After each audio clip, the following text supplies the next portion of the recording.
जय सिया राम सभी को।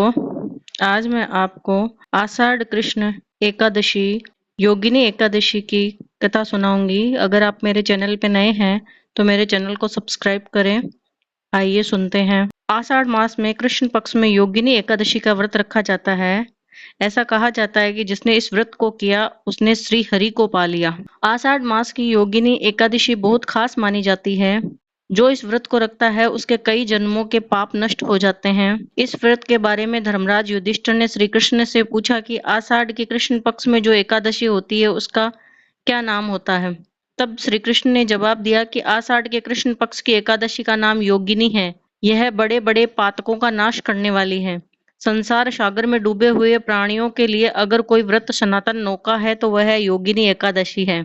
अलकापुरी में राजाधिराज कुबेर रहते थे। वे सदा भगवान शिव की भक्ति में मग्न रहते थे। उनके हेममाली नाम का एक सेवक था जो कुबेर के लिए शिव की पूजा में इस्तेमाल किए जाने वाले फूल लेकर आता था। हेमामाली की पत्नी बहुत सुंदर थी। उसका नाम विशदालाक्षी था। एक दिन हेममाली कामपास में आबद्ध होकर अपनी पत्नी में आसक्त हो गया। मानसरोवर से फूल लाकर अपने घर में ही ठहर गया। उधर कुबेर शिव पूजा के लिए फूलों का इंतजार कर रहे थे। उन्होंने दोपहर तक फूल आने की प्रतीक्षा की, लेकिन हेममाली अपनी पत्नी के साथ पत्नी की कामना में आसक्त हो अपनी इच्छा के अनुसार घर में ही रमण कर रहा था। यक्षराज ने कुपित होकर सेवकों से पूछा कि दुरात्मा हेममाली क्यों नहीं आ रहा है, इस बात का पता तो लगाओ। तब यक्षों ने सारी बात बताई। यह सुनकर कुबेर को बहुत गुस्सा आया। उन्होंने हेमामाली को बुलाया और आने पर हेममाली के नेत्र भय से व्याकुल हो गए। वह आकर कुबेर के सामने खड़ा हो गया। कुबेर ने कहा, तूने भगवान की अवहेलना की है, अतः कोढ़ से युक्त और अपनी उस प्रियतमा से वियुक्त होकर इस स्थान से भ्रष्ट होकर अन्यत्र चला जा।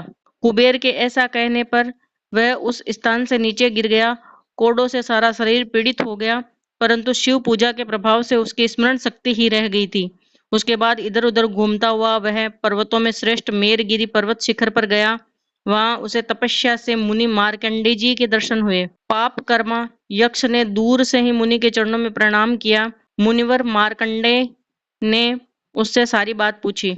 उसने जवाब दिया कि मैं कुबेर का अनुचर हूँ, मेरा नाम हेमामाली है। मैं कुबेर जी को रोज शिव पूजा के लिए उद्यान से ताजा फूल लाकर देता था। एक दिन पत्नी के साथ रहने के कारण मुझे समय का बोध नहीं रहा और राजाधिराज कुबेर ने मुझे श्राप दे दिया, जिससे मैं आक्रांत होकर कोढ़ी हो गया हूँ। मैं अपनी पत्नी से बिछुड़ गया हूँ। कोई अच्छा कर्म किया था कि आपके पास पहुंच गया। मार्कंडेय जी ने कहा, तुमने सब सच बताया और कुछ झूठ नहीं कहा, इससे मैं प्रसन्न हूँ। मैं तुम्हें इसका उपाय बताता हूँ। तुम आषाढ़ के कृष्ण पक्ष में योगिनी एकादशी का व्रत करो। इस व्रत के पुण्य से तुम्हारे कोढ़ निश्चय ही दूर हो जाएंगे।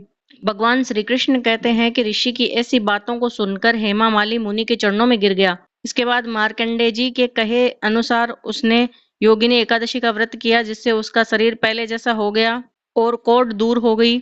मुनि के कथनानुसार उस उत्तम व्रत का अनुष्ठान करने पर वह सुखी हो गया। कहा जाता है कि जो 88,000 ब्राह्मणों को भोजन कराता है उसका फल जो उसे मिलता है वो फल सिर्फ एक एकादशी के व्रत के प्रभाव से मिल जाता है। जो इस व्रत को रखता है उससे उसके कई पापों का नाश हो जाता है, उसे पुण्य फल मिलता है। इस कथा को सुनने और पढ़ने से खास फल मिलता है। बोले विष्णु भगवान की जय। अगर आप मेरे चैनल पे नए हैं तो मेरे चैनल को सब्सक्राइब करें, वीडियो को लाइक करें, शेयर करें। जय श्री राम।